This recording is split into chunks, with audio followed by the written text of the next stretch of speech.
Welcome to Manny's TV Talk, where we will talk about all of our favorite reality TV shows and news surrounding them. Grab a snack, a drink, and get comfortable because this starts now.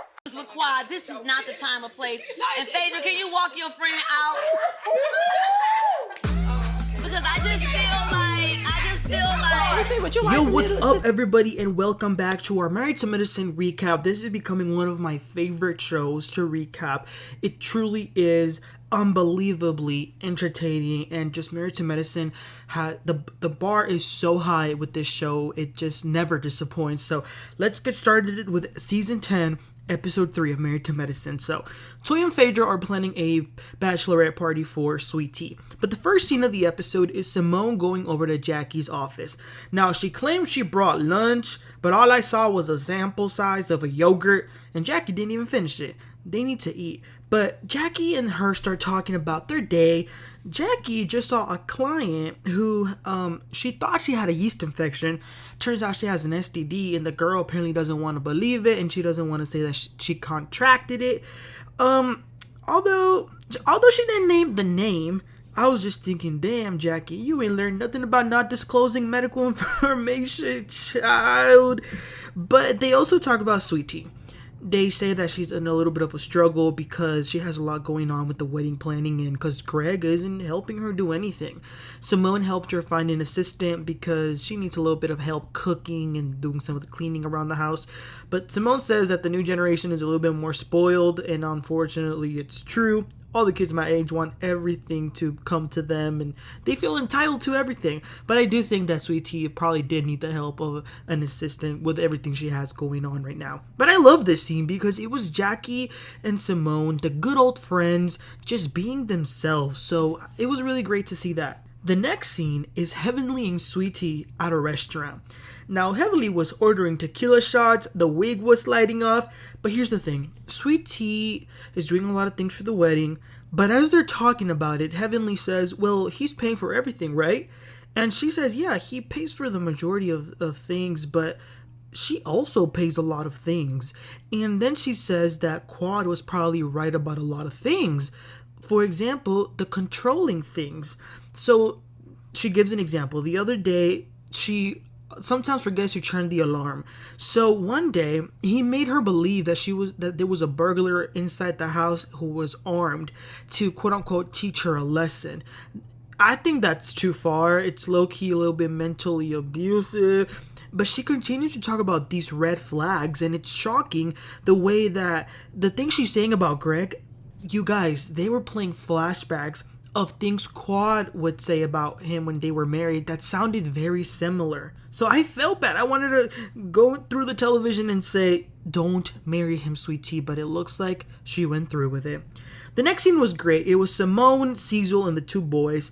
They had just recently went on spring break. Miles and Michael, they're talking about school. I'm actually the exact same age as Michael.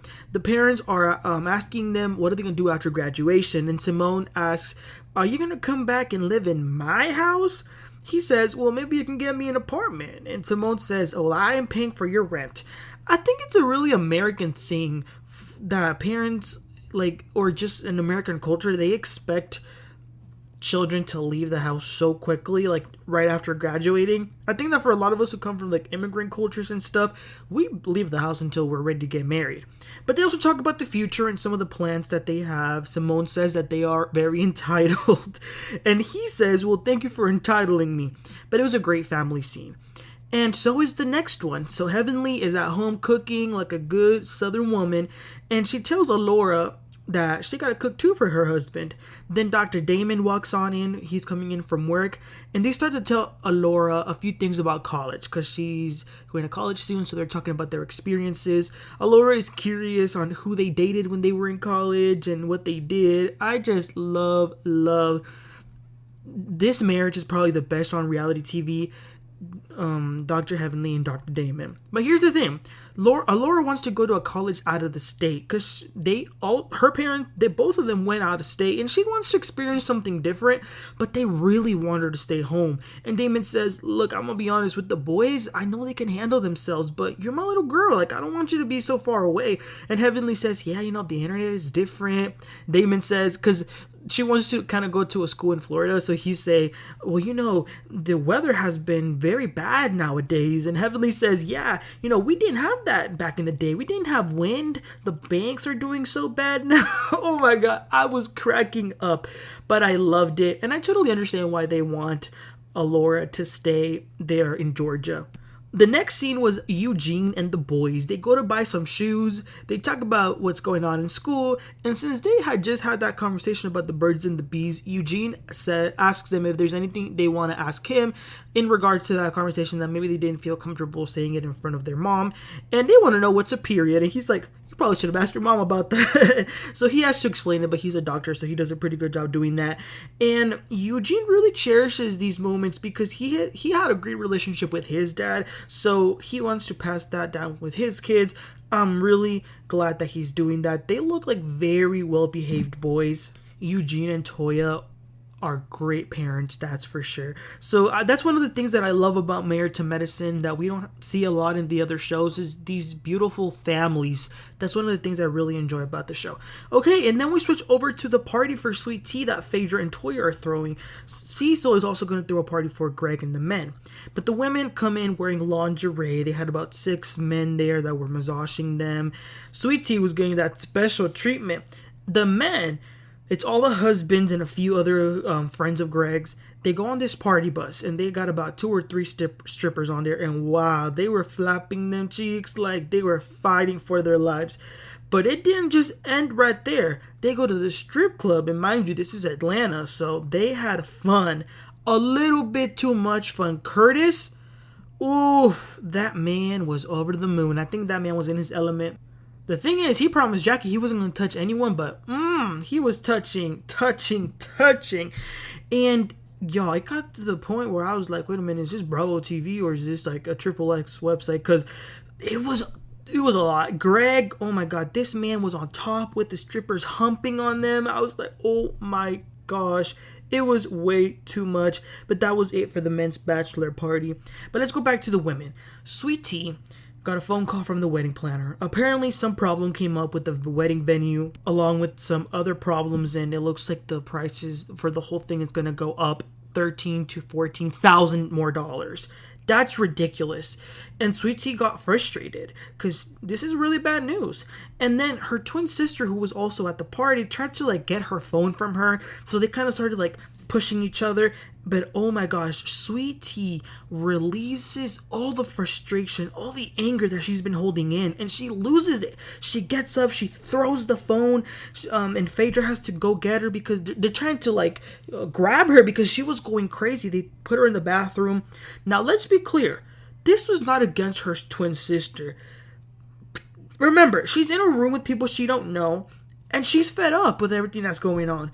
Unfortunately, sometimes we go off on the people we love the most, but thankfully Sweet Tea is able to take a deep breath, calms down, and comes back outside. So they're all getting their massages, and Faye, she gets a message saying, I'm outside.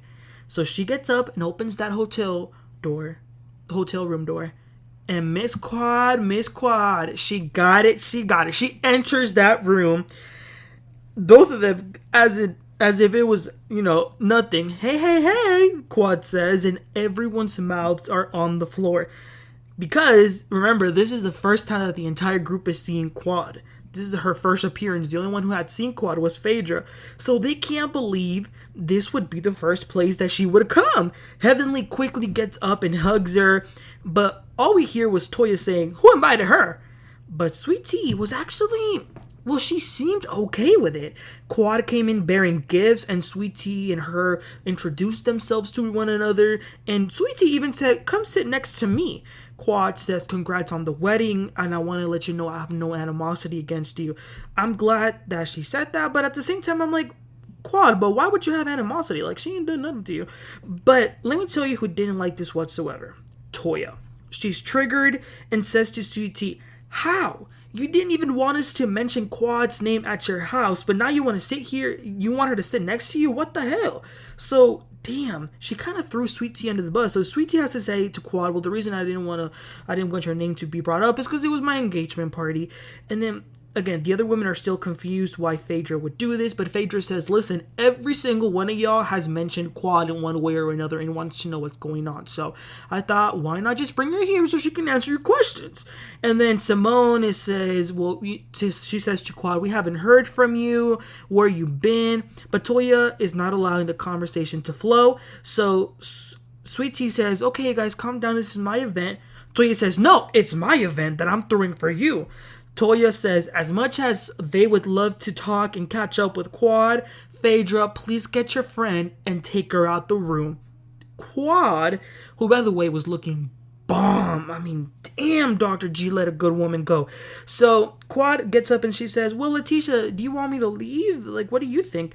And Sweet Tea feels like she has no other choice but to say, I think for this event, you should go.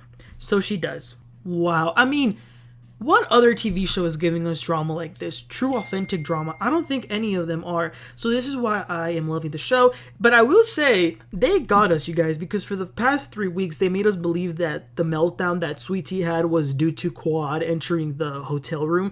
But it wasn't because of that. It was because of what went down with her sister.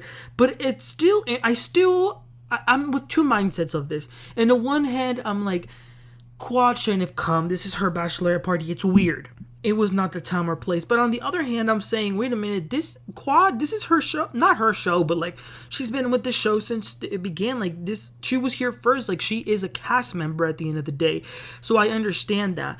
I don't know. All I will say is that I'm glad that at least they didn't get into it, Quad and Sweet Tea. But you guys, let me know in the comments, what are your thoughts? What did you think about Phaedra bringing Quad to the bachelorette party? Do you think she was being messy? And do you think Quad herself was being messy for going? And lastly, do you think that Toya overreacted by throwing Quad out the party? Let me know in the comments, you guys. Please don't forget to like and subscribe. I'll catch y'all next time. You have a great one. Bye.